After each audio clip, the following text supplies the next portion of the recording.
எடுத்து விட்டார். கருணையே வடிவான சூரபதமன், கருணையே வடிவான முருகப்பெருமான் சூரபதமனிடத்திலே வேலாயுதத்தை விடும்போது சூரபதமனோ மாமரமாக மாறி நிற்கின்றான். மாமரத்திலே மறைந்திருந்த சூரபதமனை தன்னுடைய வேலாயுதத்தினாலே வாய்க்கின்றார் முருகப்பெருமான்.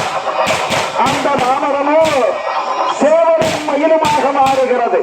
கருணையே வடிவான முருகப்பெருமான் சூரபதமனை கொல்ல மனமில்லாமல் அவனுடைய ஆணவத்தை அடித்து சேவலம் மயிலாகவும் மாற்றி சேவலை தன்னுடைய கொடியிலேயும் மயிலை தன்னுடைய வாகனமாகவும் வைத்துக் கொண்டார்.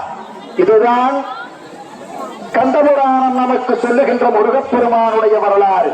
இப்பொழுது சூரபெருமான் வடைபெற்று விட்டார். பதுமுகமலை துடிக்கின்றால் போர்க்களமே அல்லோகலப்படுகின்றது.